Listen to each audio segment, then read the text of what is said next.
बिस्मिल्लाहिर्रहमानिर्रहीम। अस्सलाम वालेकुम डियर स्टूडेंट्स। उम्मीद करता हूँ बेटा आप सब खैर आफियत से हैं। मैं हूँ प्रोफेसर अजमत अली और आप देख रहे हैं मेरा चैनल मैथ्स फॉर यू। आपको पास पेपर सीरीज़ में वेलकम। आज के लेक्चर में हम बीएस फिज़िक्स फोर्थ सेमेस्टर के जो स्टूडेंट्स हैं उनके लिए एक पेपर जो कि पंजाब यूनिवर्सिटी की तरफ से है फॉल 2023 में, इसके ऊपर डिस्कशन करेंगे। पेपर है आपका अप्लाइड मैथमेटिक्स, जिसका कोर्स कोड है मैथ 2006। इस पेपर में आपको क्वेश्चन नंबर 1 में 6 शॉर्ट क्वेश्चन दिए गए हैं। इन 6 शॉर्ट क्वेश्चन में हर क्वेश्चन के 5 नंबर हैं और इसी तरह क्वेश्चन नंबर 2 में आपको 3 लॉन्ग क्वेश्चन अटैम्प्ट करने हैं और हर लॉन्ग क्वेश्चन के 10 मार्क्स हैं। पेपर का डिफ़िकल्टी लेवल जो है वो एवरेज है, बहुत ज़्यादा मुश्किल भी नहीं है और आसान भी नहीं कह सकता। तो स्टार्ट करते हैं जी अपने क्वेश्चन नंबर 1 से। क्वेश्चन नंबर 1 में आपसे कहा जा रहा है, ग्रुप थ्योरी का क्वेश्चन है ये। कहता है जी let G be any group, G कोई ग्रुप है and let a belong to G, और ए जो है वो जी का एक एलिमेंट है, हैव ऑर्डर एन, और उसका ऑर्डर एन है। जी का ऑर्डर एन नहीं है, ए जो है वो उसका ऑर्डर एन है। देन फॉर एनी इंटीजर के, किसी इंटीजर के लिए ए की पावर के जो है वो ई के इक्वल होगी इफ़ एंड ओनली इफ़ के जो है वो एन क्यू के बराबर हो, यानी के जो है वो एन का मल्टीपल हो। एन क्यू का मतलब है k is multiple of n where q is an integer. अब इसको थोड़ा सा मजीद अब डिटेल से देखते हैं।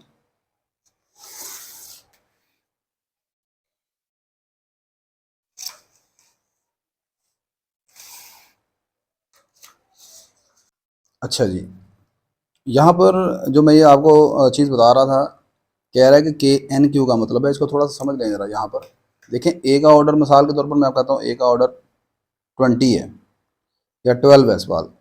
तो किसी एलिमेंट के ऑर्डर से, किसी एलिमेंट का जो ऑर्डर होता है उसको आप कैसे डिफाइन करते हैं? किसी एलिमेंट के ऑर्डर से मुराद होता है कि अगर मिसाल के तौर पर 12 इसका ऑर्डर है तो ए की पावर 12 जो होगा वो आइडेंटिटी के बराबर होगा। अब कहता है कि ए की पावर के जो है वो भी ई के बराबर है, और ये उस सूरत में पॉसिबल होगा के जो है वो एन क्यू यानी के एन का मल्टीपल हो। मिसाल के तौर पर 12 के मल्टीपल आप जानते हैं, 12 का टेबल आपको आता है। अगर ए की पावर 12 पर आंसर ई है तो फिर 12 के जितने मल्टीपल्स हैं, 12 two the 24, 12 three the 36, 12 four the 48, like as 12 five the 60, तो इस पर भी इसका आंसर ई के बराबर ही आएगा। ए की पावर अगर आप 48 लेते हैं, इस पर भी इसका आंसर ई के बराबर ही आएगा। क्या ए की पावर 42 पर इसका आंसर ई के बराबर आएगा? ये ई के बराबर नहीं आएगा, क्योंकि 42 12 का मल्टीपल नहीं है। ठीक है, तो ये आपने प्रूफ करना है जी। तो यहाँ पर if and only if condition है वेयर क्यू एन इंटीजर। कहता है कि अगर ए की पावर के ई के बराबर है तो फिर आपने प्रूफ करना है कि के एन क्यू के बराबर है, और अगर के एन क्यू के बराबर है तो फिर आपने प्रूफ करना है कि ए की पावर के जो है वो ई के बराबर है। तो इसमें आपने सबसे पहले लेट कर लिया, suppose that n is the order of a. आपने सपोज कर लिया कि एन जो है वो ऑर्डर ऑफ ए, ये आपको खैर गिवन है, एंड ये चीज़ आप सपोज कर ली कि ए की पावर के जो है वो ई के बराबर है। ए की पावर के इज इक्वल टू ई है, वी विल शो डैट, हम प्रूफ ये करेंगे कि के जो है वो एन क्यू के बराबर है। ये हमारा टारगेट है। अच्छा जी, आगे मैंने लिखा by division algorithm there exist, ये जो उल्टा ई है इसे पढ़ते हैं there exist unique integer, there exist unique integer q and r such that k जो है वो n q plus r k equal है। अब यहाँ से ये जो मैंने अभी डिवीजन एल्गोरिदम का वर्ड इस्तेमाल किया, पहले ज़रा उसको समझने के डिवीजन एल्गोरिदम से क्या मुराद होता है।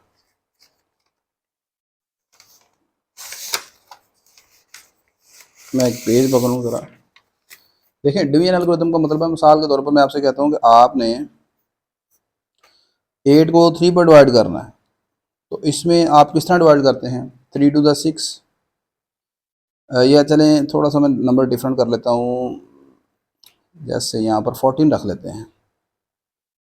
3 4 द 12, वो भी 2 बचेगा, चलें खैर 8 पर चलते हैं। चलो 3 टू द 6, बाकी कितना बच गया? बाकी 2 बच गया। अब डिवीजन एल्गोरिदम ये कहता है कि जिसको डिवाइड किया है यानी डिवाइडेंट, वो इक्वल होता है डिवाइज़र जिस पर डिवाइड किया, मल्टीप्लाई बाय जो क्वोशंट आया प्लस जो रिमाइंडर आ गया। ये आपके पास क्या कहलाता है? Division algorithm. अब मिसाल के तौर पर आपने डिवाइड किया है के को, किस पर आपने डिवाइड किया, n के ऊपर। आपको कोई क्वेश्चन क्यू मिलेगा, n और q मल्टीप्लाई हो जाएंगे, n क्यू बन जाएगा, इसमें से आपने इसको माइनस करेंगे, कुछ रिमाइंडर r बच जाएगा। ठीक है, अब आप अपने जिसको डिवाइड किया यानी डिवाइडेंड को, उसको लिख सकते हैं k इज इक्वल टू जिस पर डिवाइड किया यानी डिवाइज़र, जिससे मल्टीप्लाई किया क्वोशंट, प्लस जो बाकी बच गया रिमाइंडर r। ये आपका डिवीजन एल्गोरिथम है। ठीक है, यानी कि डिविडेंड डिवाइडेंड डिवाइडेंड बराबर है divisor multiply by quotient plus remainder r। ये आपका डिवीजन एल्गोरिथम कहलाता है। ठीक है, तो आपने यहाँ पर k को डिवाइड किया तो k को लिख लिया n Q plus r। r आपका रिमाइंडर है, आप जानते हैं रिमाइंडर कम से कम ज़्यादा से ज़्यादा छोटा होगा तो ज़ीरो हो सकता है, और ज़्यादा से ज़्यादा अगर बड़ा हो n तक नहीं हो सकता। आप जानते हैं कि आप यहाँ पर देखें n के साथ मैंने इक्वल का निशानी लगाया, रिमाइंडर ज़ीरो हो सकता है। आप इसे तब तक डिवाइड करते हैं जब तक रिमाइंडर आपका बाहर वाले डिवाइडर से छोटा नहीं हो जाता। ऐसे ही है ना। तो आपका डिवाइडर यहाँ पर क्या है, रिमाइंडर क्या है 2, तो 2 आपका आपके 3 से छोटा है। सही है, इसके बराबर नहीं हो सकता। अगर बराबर होगा तो हम मजीद इसे डिवाइड करना शुरू कर देंगे, या अगर इससे बड़ा हो तो। ऐसे ही है ना। तो remainder is always less than n। अच्छा जी, अब मुझे यहाँ पर मैंने a की पावर k जो था वो e के बराबर लेके चला हूँ। मैंने प्रूफ ये करना है कि k n q के बराबर है। ठीक है, k की जगह मैंने इसकी वैल्यू पुट कर दी n क्यू प्लस r। आप जानते हैं लॉ ऑफ एक्सपोनेंट, इसे लिख सकते हैं a की power n q into a की power r equal to e। इसे लिख सकते हैं a की पावर n और बाहर पावर q को ले गए इंटू a की पावर r। अब a की पावर n जो है वो e के इक्वल है। ये कैसे e के इक्वल है? आपने अभी क्वेश्चन में पढ़ा है कि n जो है वो a का ऑर्डर है। अगर n a का ऑर्डर होगा तो फिर a की पावर n हमेशा e के बराबर होगी। जैसे मैंने अभी आपको बताया कि अगर 12 जो है a का ऑर्डर हो तो फिर a की पावर 12 e के बराबर होगी। तो अगर यहाँ पर n a का ऑर्डर है तो फिर इसकी पावर e a की पावर n e के बराबर होगी। तो a की पावर n जो है वो आइडेंटिटी के बराबर होगी। अब यहाँ पर आगे आप लिखेंगे, यहाँ पर आइडेंटिटी मैं ये स्टेप छोड़ गया हूँ, वो लिखने की खैर जरूरत नहीं है। ये आ जाएगा e की पावर q इंटू ए की power r equal to e. Identity की कोई भी पावर हो आइडेंटिटी होती है, तो e की पावर q e के बराबर आ जाएगी इंटू ए की power r equal to e. Identity को किसी नंबर से मल्टीप्लाई करें वही रहेगा, तो ये a की पावर r इक्वल टू ई आ जाएगा। अब देखें जी, ये आ गया a की पावर r e के बराबर। आगे मैंने लिखा है since n is the order of a, n आपके पास a का ऑर्डर है, so n is the smallest integer for which a की power n equal to e. n a का ऑर्डर है। ऑर्डर की डेफिनेशन ये कहती है कि अगर n इसका ऑर्डर है a का, तो फिर n जो होगा वो ऐसा स्मॉलेस्ट इंटीजर होगा जिसके लिए a की पावर n e के इक्वल होगी। ठीक है, सो इस सूरत में आपका n स्मॉलेस्ट इंटीजर है। ठीक है, स्मॉलेस्ट पॉजिटिव इंटीजर। यहाँ पर एक और बात लिख लेते हैं, this is smallest positive integer. अब पॉजिटिव इंटीजर है तो फिर a की पावर n e के बराबर है। इसका मतलब ये जो a की पावर e आइडेंटिटी के बराबर है, ये a की सूरत में पॉसिबल है जब r आपका यहाँ पर जीरो हो। इसका मतलब सो r इक्वल टू जीरो है। अगर r यहाँ पर जीरो है तो r को यहाँ पर आप जीरो पुट करते हैं इधर, तो k किसके इक्वल आ जाएगा, n q के इक्वल। और यही आपने प्रूफ करना था कि k n q के इक्वल है। अब इसका कन्वर्सली लेके चलते हैं। कन्वर्सली इफ़ एंड ओनली की कंडीशन है क्वेश्चन में, if and only. If and only का मतलब ये होता है, अगर a की पावर k e के इक्वल थी तो आपने प्रूफ किया k n q के इक्वल है। अब आपने प्रूफ करना है कि अगर k n q के इक्वल है तो फिर आप प्रूफ करेंगे a की पावर k e के इक्वल आनी चाहिए। अच्छा जी, k बराबर है n q के, मुझे a की पावर k जो है प्रूफ करना है e के इक्वल है, तो a की पावर k इक्वल आ गया, k की जगह इसकी कीमत पुट कर दी, a की पावर n के आ गया। इसको लिख लिया a की power n whole power q। अब आप जानते हैं कि a की पावर n किसके इक्वल है जी, a की पावर n ये हमने यहाँ लिखा है, ये रहा a की पावर n e के इक्वल है। ठीक है, अच्छा, तो a की पावर n e के इक्वल आ गई, e की पावर q बन गई। e की पावर q मैंने आपको बताया कि आइडेंटिटी की पावर कुछ भी हो आंसर ये आएगा। तो यही अपना प्रूफ करना था कि a की पावर के e के इक्वल आना चाहिए, हैंस प्रूफ। तो इसका कन्वर्स प्रूफ जो है वो तो आसान है, थोड़ा सा उसमें भी आसान या मुश्किल नहीं है। आगे क्वेश्चन नंबर 1 का सेकंड पार्ट है आपका, कहता है जी कि फाइंड ऑल सब ग्रुप्स ऑफ फाइंड ऑल सब groups of a cyclic group of order 12। आपने एक साइक्लिक ग्रुप है उसका ऑर्डर 12 है, उसका तमाम सब ग्रुप बताने हैं। आप लेट कर लें कि G एक साइक्लिक ग्रुप है जिसका ऑर्डर 12 है। अब आप जानते हैं कि साइक्लिक ग्रुप की डेफिनेशन ये होती है कि वो ऐसा ग्रुप है जो कि किसी एक एलिमेंट से जनरेट होता है। ठीक है, आई होप कि ये चीज़ें आपको डेफिनेशन वगैरह सारी मालूम है। तो साइक्लिक ग्रुप ऐसा होता है, ऐसा ग्रुप है जो कि किसी एक एलिमेंट से जनरेट होता है। तो मैंने लेट कर लिया कि ए जो है वो इसका जनरेटर है and a is its generator. अब then elements of G are, अब जी के जो एलिमेंट्स होंगे ना वो इस तरह के होंगे, ए की पावर 1, ए की पावर 2, ए की पावर 3 अप टू ए की पावर 11, ए की पावर 12। और ए की पावर 12 का जो आंसर होगा वो ई के बराबर होगा। वो कैसे भला?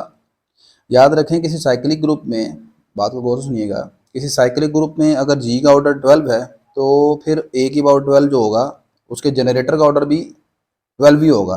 यानी इन अदर वर्ड्स, अगर जी का ऑर्डर 12 है तो फिर ए की पावर 12 का आंसर ई के बराबर आएगा, आसान अल्फाज में, ठीक है ना। अब अगली चीज़ आपने मालूम कर रहे हैं जी के सब ग्रुप्स। सबसे पहले आपने क्या करना है, जी का ऑर्डर कितना 12 है, तो जी 12 को कौन कौन से नंबर डिवाइड करते हैं? एज डिवाइजर ऑफ 12 आर, 12 को डिवाइड करता है 1 2 3 4 6 12, ठीक है। सो सब ग्रुप्स ऑफ सब ग्रुप्स ऑफ ऑर्डर 1, सबसे पहला ग्रुप आएगा जिसका ऑर्डर 1 होगा वो होगा सिर्फ आइडेंटिटी। सब ग्रुप ऑफ ऑर्डर 2, ऑर्डर 2 का आपको सब ग्रुप चाहिए तो उसमें 2 एलिमेंट होने चाहिए, जितना ऑर्डर होगा उतने एलिमेंट आने चाहिए। तो सब ग्रुप ऑफ ऑर्डर 2 में 2 एलिमेंट होने चाहिए। एक आएगा पहले आइडेंटिटी, आइडेंटिटी लाजमी शामिल करनी है। अब अगला एलिमेंट कौन सा होगा? देखो जी, जी का ऑर्डर कितना है 12, 2 को 12 को 2 पर डिवाइड करें आंसर आएगा 6, तो एक और 6 लिखना है आपने बस। आगे आएगा सब ग्रुप ऑफ ऑर्डर 3, पहला आइडेंटिटी ई लिखना है लाजमी। अब 12 को 3 पर डिवाइड करें बनता है 4, पहले लिखेंगे ए की बार 4, फिर 4 का डबल 8, ये 3 एलिमेंट हो गए। फिर सब ग्रुप ऑफ ऑर्डर 4 लिखना है, तो आपने 12 को 4 पर डिवाइड किया, बाकी रह गया 3, तो ई आ गया ए की बार 3, 3 का डबल 6, 6 के आगे फिर 3 ऐड किया 9, ठीक है। 6 का डबल नहीं करना, 6 के आगे 3 ऐड करना है आपने। फिर सब ग्रुप ऑफ ऑर्डर 6, पहले ई लिखना है, 12 को 6 पर डिवाइड किया 2 आया, ए का स्केयर, फिर 2 में 2 ऐड किया 4, 4 में 2 ऐड किया 6, 6 में 2 ऐड किया 8, 8 में 2 ऐड किया 12। सब ग्रुप ऑफ ऑर्डर 12 वो ये खुद जी के बराबर होगा, ठीक है। बात समझ आ रही कि नहीं आ रही? आखिरी जो होगा ना, जिसका ग्रुप जो होगा वो क्या होगा जी, जिसका ऑर्डर 12 होगा वो जी होगा, और जी में ये एलिमेंट है सारे, ई ए की पावर 1, ए की पावर 2, ए की पावर 3 अप टू ए की पावर 11। तो ये आपके पास 1 2 3 4 5 6 सब ग्रुप निकलते हैं। यहाँ पर क्वेश्चन खत्म हो गया जी। नेक्स्ट क्वेश्चन की तरफ मूव करते हैं। अच्छा जी, आपको एक परमोटेशन दी हुई है क्वेश्चन नंबर 1 में। अल्फ़ा कहता है अल्फ़ा इक्वल है 1 2 3 4 5 6, ये पहली रो है। सेकंड रो में नंबर इस तरह लिखे हुए हैं, 1 के नीचे 3 है, 2 के नीचे 5 है, 3 के नीचे 4 है, 4 के नीचे 1 है, अप टू सोन, ठीक है। ये इसे परमोटेशन बोलते हैं, ये भी ग्रुप 3 में होता है। कहता है कि आपने अल्फ़ा का इन्वर्स मालूम करना है। अब अल्फ़ा का इन्वर्स मालूम करने के लिए 2 स्टेप हैं। पहला स्टेप ये होता है कि रो 2 को ऊपर लिख दें, रो 1 को नीचे लिख दें, जैसे मैंने यहाँ पर लिखा हुआ, ठीक है। अब अगला काम आपने ये करना है, ये मैंने यहाँ पर इसी जगह छोड़ दी कि मैं आपके सामने करूँगा तो आपको ज़्यादा समझ आएगी। आपने अब ऊपर यही तरतीब लिखनी है, ऊपर लिखना है 1 2 3 4 5 6 तक अरेंज करना है। पहले क्या किया, रो 2 को ऊपर कर दिया, रो 1 को नीचे कर दिया, रो इंटरचेंज कर दी। अब उसके बाद आपने यहाँ पर देखो, पहले 1 लिखा, 1 के नीचे कौन है 4 लिख दिया।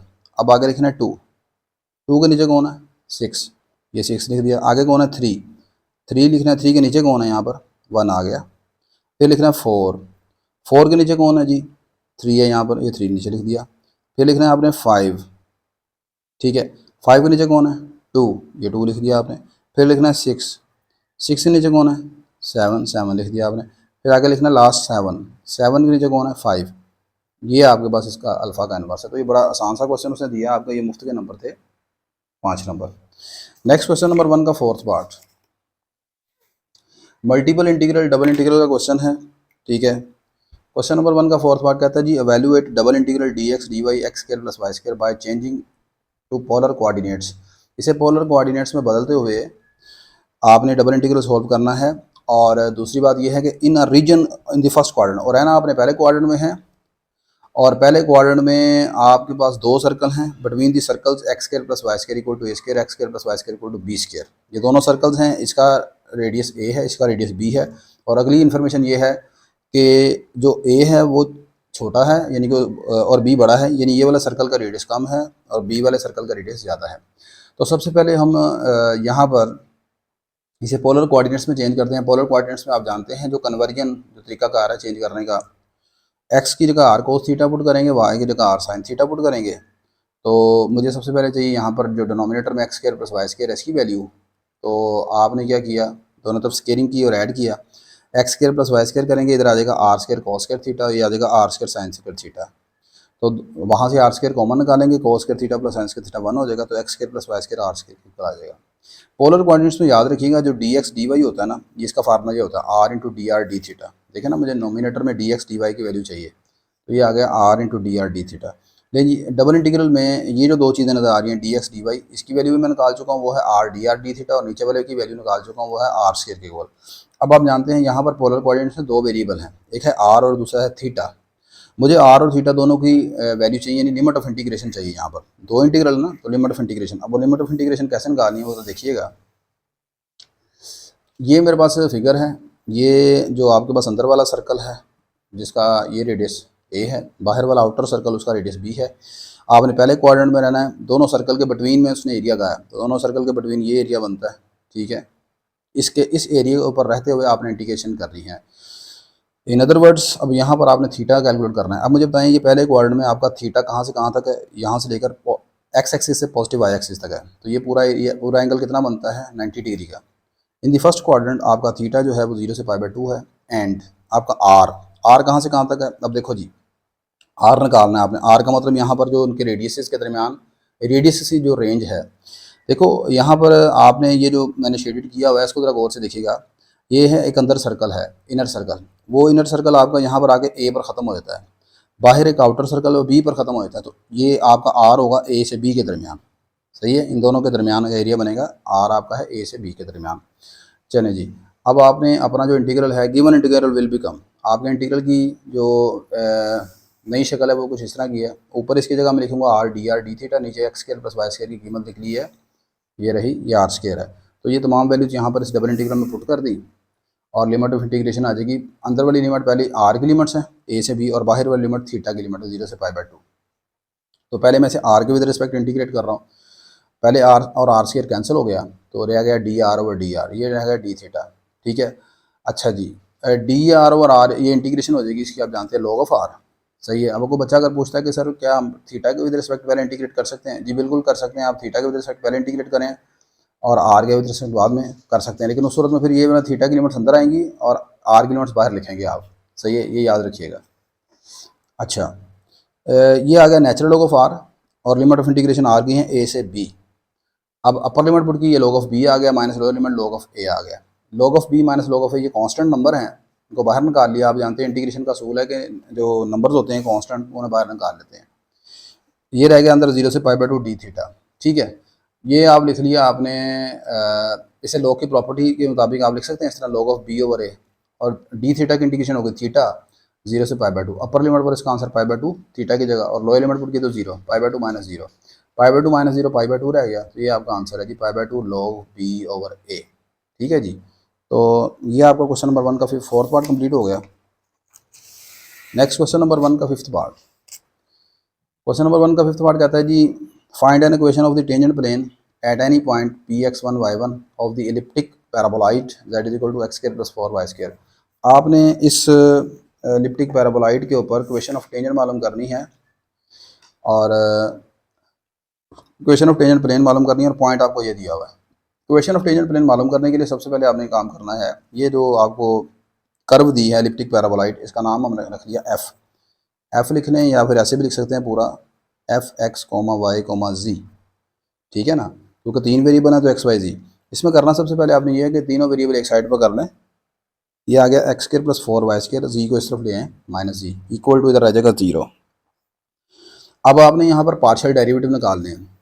एक्स के विद रिस्पेक्ट इसका पार्शियल डेरिवेटिव निकलेगा, पहले एक्स के लिहाज से निकालेंगे, एक्स स्क्वायर का डेरिवेटिव 2x, फिर वाई के विद रिस्पेक्ट निकलेगा 4y स्क्वायर, 8y आ जाएगा, जेड के विद रिस्पेक्ट आ जाएगा -1। आई होप कि आपको पार्शियल डेरिवेटिव निकालने आते हैं, उसमें कोई प्रॉब्लम नहीं है। अब आपने आगे निकालना है ग्रेडियंट। ग्रेडियंट का फार्मूला होता है partial derivative of f with respect to x with respect to y with respect to z। ये सारे इनकी वैल्यू पुट कर दी, आ गया 2x, ये आ गया 8y, ये आ गया -1। अब आपने इस ग्रेडियंट में आपको जो पॉइंट दिया वो पुट करना है। तो पॉइंट आपका है x1 y1 z1, तो x की जगह x1 पुट कर दिया, y की जगह y1 पुट कर दिया, z नहीं है तो z की जगह z1 नहीं। अगर फर्ज करो ये पॉइंट नंबर की शक्ल में होते हैं, जैसे ये था 1 2 3, तो फिर x की जगह 1, फिर y की जगह 2 और z की जगह 3 पुट कर दे। ठीक है। अच्छा जी, अब आपने जब ग्रेडियंट निकाल लिया, hence equation of tangent plane at point px1 y1 z1 is, तो ये जो क्वेश्चन ऑफ टेंजेंट प्लेन आएगी, गौर से देखिएगा कैसे आएगी। सबसे पहले ये वाला जो पॉइंट है 2x1, ये वाला जो component x component gradient vector का जो x कंपोनेंट है वो 2x1 है, वो लिखना है। आगे लिखना है x माइनस x1, x में से ये वाला नंबर माइनस किया, जो पॉइंट का नंबर है x1। फर्ज करो यहाँ पर x1 होता है 3, तो यहाँ पर लिखता मैं x माइनस 3। अगला आएगा ग्रेडियंट वेक्टर का सेकंड कंपोनेंट 8y1, वो लिखा। फिर आगे लिखना है y माइनस y1, y1 मतलब जो y का नंबर है यहाँ पर पॉइंट में जो नंबर है, फर्ज करो यहाँ पर होता है 2, तो यहाँ पर y माइनस 2 आता है। अगला लिखना है आपने ग्रेडियंट वेक्टर का थर्ड कंपोनेंट -1 लिखा। आगे लिखा z माइनस z1 मतलब पॉइंट P का जो तीसरा नंबर है वो आ गया। अब इसको बस आपने मल्टीप्लाई करना ही आ जाएगा, 2x1 into x minus 2x1 का square plus 8y1 into y plus minus minus 8y1 का square minus z minus minus plus z1 का स्केयर इक्वल टू 0। अच्छा जी, अब इसमें आपने करना ये है कि जो टर्म्स स्केयर वाली हैं उनको साइड पर कर लें, बाकी विदाउट स्केयर अलहदा कर लें। ये आ गया 2x1 इंटू एक्स, ये आ गया 8y1 इंटू वाई, ये आ गया, और माइनस z ये आ गया। अगली ये वाली रकम z1 का स्केयर आ गई। स्केयर देखो, एक वाली ये वाली रकम में स्केयर है 2x1 का स्केयर है, और एक 8y1 का स्केयर है, और एक z1 का स्केयर है। z1 स्केयर तो मैं लिख चुका हूँ। ये जो x1 का स्केयर वाली रकम है और ये वाली 8y1 स्केयर है, इन दोनों में से 2 कॉमन निकालें, -2 कॉमन निकाला, बाकी रहेगा x1 का स्केयर प्लस 4y1 का स्केयर। अच्छा जी, अब देखो ज़रा आगे आपने क्या किया जी, ये पहली रकमें जो विदाउट स्केयर है वो लिख ली। ये अगली z1 का स्केयर आ गया, ये यहाँ रहा ना z1 का स्केयर। इन दोनों की जगह, इस पूरी ब्रैकेट की जगह गौर से देखें मैंने क्या किया है। ये आपका जो क्वेश्चन था, क्वेश्चन में आप गौर करें, z किसके इक्वल है, x square plus y square के इक्वल है। z किसके इक्वल है, x square plus y square के, एक्स प्लस 4y स्केयर के इक्वल है। तो यहाँ पर z1 जो होगा वो किसके इक्वल होगा, x1 square plus 4y1 square. z1 किसके इक्वल होगा, x1 square plus 4y square, 4y square. क्यों, ये वाला पॉइंट P इस पैराबोलाइड के ऊपर भी लाई करता है, ठीक है। तो अब आपने इसकी जगह ये जो मैंने ब्रैकेट लिखी थी x1 प्लस 4y1 स्केयर, इस सारी ब्रैकेट की जगह मैंने पुट कर दिया जी ये सारा z1 स्केयर। तो बाहर 2 था ब्रैकेट के, तो ये -2z स्केयर और 2z1 स्केयर हो गया, 2z1 स्केयर और plus z1 square, -z1 square रह गया। -z1 स्केयर को उठा के इधर ले गए, ये आपका क्वेश्चन है। ये है इक्वेशन ऑफ टेंजेंट प्लेन आपकी, ठीक है जी। क्वेश्चन नंबर 1 का 6th पार्ट। अच्छा जी, कहता है कि अगर a इक्वल है एक्स स्केयर जी स्केयर आई माइनस 2y स्केयर जी स्केयर जे प्लस एक्स वाई स्केयर जी के, आपने कर्ल ऑफ ए मालूम करना है। ए का कर्ल लेकर फिर उसका कर्ल मालूम करना है। मतलब दूसरे अल्फाज में कर्ल का जो कैसे लिखते हैं कर्ल को, ग्रेडियंट क्रॉस ए, ये है। सबसे पहले मैं इस ब्रैकेट को सॉल्व करता हूँ। ग्रेडियंट क्रॉस ए ये है जी, आप जानते हैं क्रॉस प्रोडक्ट कैसे लेते हैं। पहले लिखेंगे आई जे के, फिर ये जो पहला वेक्टर है डेल ऑपरेटर वो आएगा partial over partial x partial over partial y partial over partial z. A के कंपोनेंट क्या है, आई के साथ है एक्स स्केयर जी स्केयर, ये आ गया। जे के साथ है -2y स्केयर जी स्केयर आ गया, और के साथ क्या है एक्स वाई स्केयर जी, ये आ गया। डिटर्मिनेंट ओपन कर दिया, ये डिटर्मिनेंट आपके सामने मैंने ओपन कर दिया है। अब इसको आप जरा देख लीजिएगा, आई होप ये सारी चीज़ें आपको मालूम होगी डिटर्मिनेंट कैसे ओपन करते हैं। फिर ये 2/2 का डिटर्मिनेंट ओपन किया, ये सारा आपके पास आ गया। इसी तरह इसको ओपन कर दिया, ये सारा आपके सामने लिखा हुआ है, स्टेप आपके सामने है। अच्छा जी, डिटर्मिनेंट वगैरह सॉल्व करने के बाद आपके पास ये जो ग्रेडियंट क्रॉस है यानी ए का कर्ल है, ये सारा आपके पास ये सारा फाइनली आ जाएगा, ये आ गया। अब मुझे अगेन इसका दोबारा कर्ल चाहिए, तो दोबारा इसके ऊपर कर्ल अप्लाई किया यानी ग्रेडियंट क्रॉस लिया। आप जानते हैं कैसे क्रॉस प्रोडक्ट लेते हैं, आई जे के बाहर वाला जो डेल है ये वाला ग्रेडियंट डेल ऑपरेटर जो है ये आ गया partial over partial x partial over partial y partial over partial z, और ये सारा जो निकला है डेल क्रॉस है ये सारा ये आपके सामने है। इसमें आई का सारा कंपोनेंट ये सारा लिख दिया, जे के नीचे ये सारा लिख दिया। अच्छा, जे के साथ यहाँ पर देखें बाहर माइनस है, तो ये माइनस अगर मैंने ओपन कर दिया तो माइनस माइनस प्लस हो जाएगा ये सारा। अब इसमें के कंपोनेंट नहीं आया था तो जीरो हो गया इसके नीचे, यहाँ पर देखें आप, इसमें सिर्फ आई जे और ये के कंपोनेंट जीरो हो गए थे ऊपर, ये जीरो हो गया। अब दोबारा ये 3/3 का डिटरमिनेंट आ गया, इसको ओपन किया, ओपन करने के बाद ये सारा आपके पास 2/2 का डिटरमिनेंट आ गया। पार्शियल डेरिवेटिव वगैरह अप्लाई किए, ये सारा आपके सामने जनाब मोहतरम, हाँ ये सारा है जी आपके पास, ठीक है। आई होप ये कैलकुलेशन वाला स्टेप्स आपको थोड़ा बहुत आते ही हैं, मुश्किल नहीं है आपके लिए। तो ये आई जे के करते करते करते ये फाइनल आपका आंसर है जी, ठीक है। ये सारा है, ये कैलकुलेशन आपके सामने, मैं दोबारा आपके सामने रख देता हूँ यहाँ पर, ठीक है जी। तो ये आपका क्वेश्चन नंबर 1 का क्वेश्चन नंबर 1 जो शॉर्ट क्वेश्चन है वो पूरे हो गए। नेक्स्ट क्वेश्चन नंबर 2 की तरफ मूव करते हैं हम। ये बेटा नेक्स्ट अब हम अपने लॉन्ग क्वेश्चन की तरफ मूव कर रहे हैं और यहाँ पर मैं एक इंटरेस्टिंग चीज़ आपको बताता चलूँ। ये मेरे पास क्वेश्चन है, पेपर है फॉल 2023 का, फॉल 2023। और आप गौर करेंगे ये हमारा क्वेश्चन नंबर 2 है, इसमें ये 3 लॉन्ग पार्ट आपको नज़र आ रहे हैं। अब मैं एक पेपर आपके साथ शेयर कर रहा हूँ स्प्रिंग 2022 का, वो 2023 का था, ये 2022 का है। इसका आप क्वेश्चन नंबर 2 का लॉन्ग क्वेश्चन देखें, ये बिल्कुल वही क्वेश्चन है, क्वेश्चन नंबर 2 जो है, जो कि आपके क्वेश्चन नंबर 2 इसमें दिया हुआ है 23 में। ठीक है, यानी 22 और 23 का जो लॉन्ग क्वेश्चन है वो दोनों एक जैसे ही हैं। सही है जी। तो अब हम मूव करते हैं अपने लॉन्ग क्वेश्चन की तरफ। तो क्वेश्चन नंबर 2 का फर्स्ट पार्ट कहते हैं जी, आपको एक वेक्टर एफ दिया हुआ है x i plus y j plus z के over x square plus y square plus z square 3/2। आपने डाइवर्जेंस ऑफ एफ मालूम करना है। मैं इस क्वेश्चन को करने का एक आसान टेक्निक आपके साथ शेयर कर रहा हूँ। लेट कर लेते हैं कि x i plus y j plus z के ये हमारा एक आर वेक्टर है।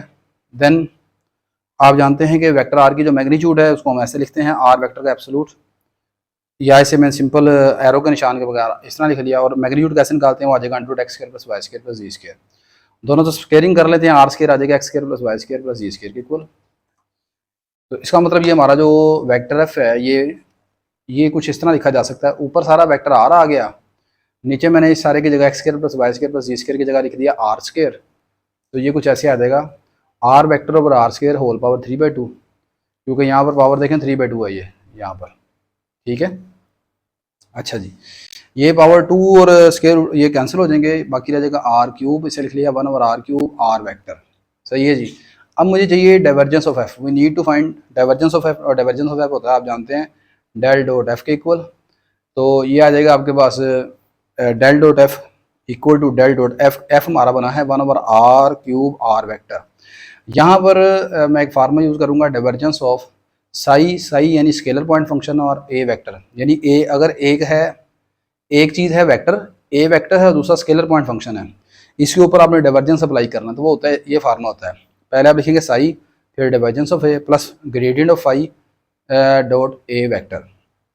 तो अब इस फार्मूले के मुताबिक आप गौर करें, यहाँ पर हमारा जो वेक्टर ए है वो है आर के, आर वेक्टर के इक्वल, यानी आप गौर करें यहाँ पर जो ए वेक्टर है वो आर वेक्टर का रोल प्ले कर रहा है यहाँ पर, और जो साई है या फाई से पढ़ लेते हैं आप, वो है 1 ओवर आर क्यूब के इक्वल। तो अब ये तमाम चीज़ें इस फार्मूले में यहाँ पर आप पुट आउट कर देते हैं। पुट आउट करने के बाद ये सिचुएशन कुछ ऐसे नजर आएगी आपको, 1 over r cube divergence of r plus delta del r की पावर -3, वो 1 ओवर आर क्यूब से मैंने लिख लिया power r -3 dot r vector. ये फार्मूले में अपने इस फार्मूले को सामने रखें और उसमें वैल्यू पुट आउट कर लें। अच्छा, डाइवर्जेंस ऑफ आर याद रखिएगा, ये 3 के बराबर होता है, ये आपने पढ़ा होगा। और ग्रेडियंट आर की पावर n, ठीक है, ये आपके पास होता है जी फार्मूला इसका, पावर शुरू में पावर में से कम, जैसे डेरिवेटिव निकालते हैं, और साथ आता है आर यूनिट वेक्टर, या दूसरे फार्मूले में r vector over r magnitude. अब इस फार्मूले को डाइवर्जेंस ऑफ आर की जगह मैंने 3 पुट कर दिया, और इसकी जगह हम इस्तेमाल करते हैं ये जो आपका है डेल आर की पावर -3, पावर शुरू में पावर में से कम, वेक्टर ओवर वेक्टर मैग्नीट्यूड, यानी ये फार्मूला पुट कर दिया, और साथ ये आ गया डॉट आर वेक्टर, ये जो बाहर इधर डॉट है वो डॉट आ गया और आर वेक्टर आ गया। अच्छा जी, अब इसके बाद देखें, ये लिख लिया मैंने 3 ओवर आर की पावर 3, ये अब ये आर की पावर, ये नीचे आर है, इसको ऊपर ले जाएंगे, आर की पावर -5 बन जाएगा। ये साथ आ गया r vector dot r vector. आप जानते हैं दो सेम वेक्टर का डॉट प्रोडक्ट स्केयर के बराबर होता है, जैसे आपने पढ़ा होगा फिजिक्स में, ए डॉट ए ये होता है ए स्केयर के इक्वल। तो यहाँ पर आ जाएगा r dot r, r square आ जाएगा, ये आर स्क्वेयर आ गया, आर स्क्वेयर इंटू आर की पावर -5 हो गया, आर की पावर -3, और इसको इस वाले 3 ओवर आर क्यूब को मैं ऊपर पावर को ले गया, ये दोनों सेम है, कैंसिल होकर 0 आ गया। ये क्वेश्चन नंबर 1 का 2 का फर्स्ट पार्ट आपका लॉन्ग क्वेश्चन पूरा हो गया। नेक्स्ट क्वेश्चन नंबर 2 की तरफ हम मूव करते हैं। नेक्स्ट क्वेश्चन नंबर 2 का सेकंड पार्ट है, कहता है find equation of the tangent plane and normal line to the surface 9x square plus 4y square minus e square equal to 36 at point this. ये आपका question number 3 है, 9.5 exercise SM Yusuf calculus देखेंगे तो उस book में exercise 9.5 में question number 3 है। और इसका सोल्यूशन अगर आपने देखना है तो ये मेरा चैप्टर नंबर 9 है, उसमें लेक्चर नंबर 19 है, उसमें इसका सोल्यूशन भी आपको मिल जाएगा। मैं इस क्वेश्चंस का लिंक भी आपके साथ शेयर कर दूंगा। Next and the last question, question number 2 का थर्ड पार्ट कहता है find the equation of the plane that passes through the points 3 2 -1 1 -3 4 and contain a line parallel to this. एक प्लेन है जो इन दो पॉइंट से पास करता है, उसके अंदर एक लाइन है जो कि इस लाइन के इस वेक्टर के पैरेलल है। जैसे सिचुएशन कुछ इस तरह की है, ये एक हमारा प्लेन है जो मैंने रेक्टेंगल शेप बनाया हुआ जैसे आपको नज़र आ रहा है, ये प्लेन है, इसके अंदर ये पॉइंट है, एक पॉइंट ये है, दूसरा पॉइंट ये है, इन दो पॉइंट से पास कर रहा है, इसके अंदर एक लाइन एल है जो कि इस नीचे वेक्टर के पैरेलल है। ये सारी सिचुएशन है, तो आपने इस प्लेन की इक्वेशन बतानी है।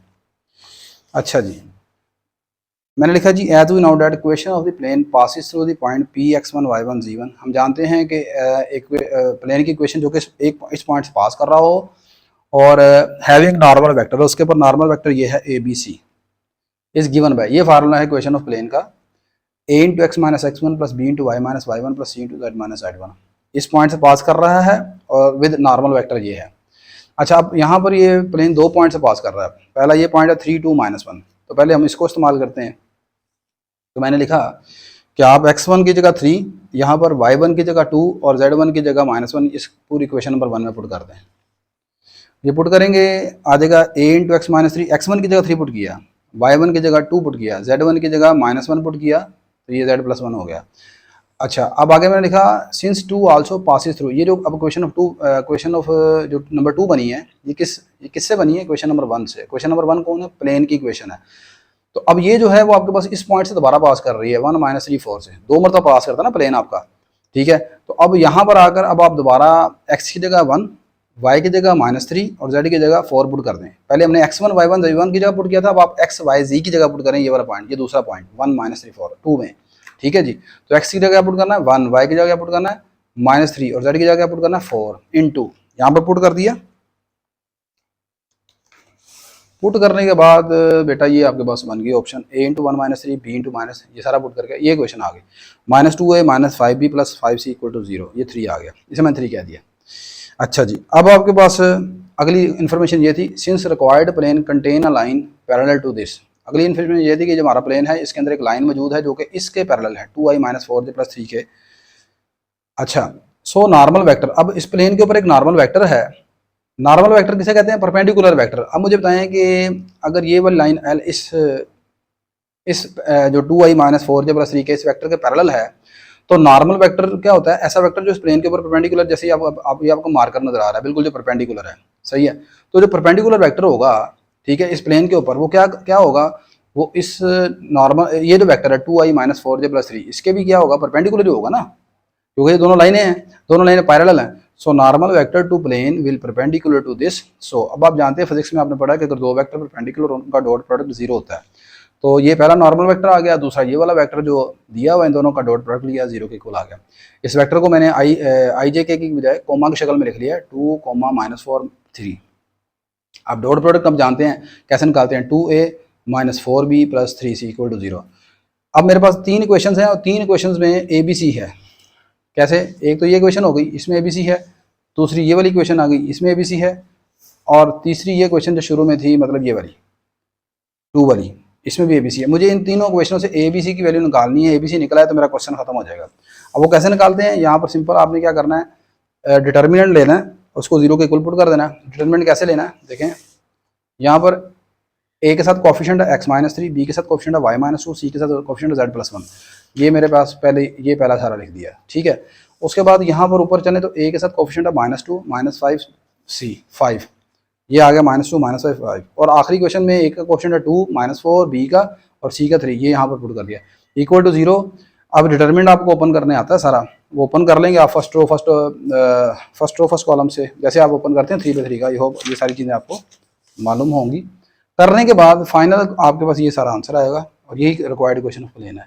नहीं जी, ये हमने अल्हम्दुलिल्लाह जो 2023 का फॉल 2023 का पंजाब यूनिवर्सिटी की तरफ से आया हुआ पेपर है वो हमने अल्हम्दुलिल्लाह सॉल्व कर लिया है।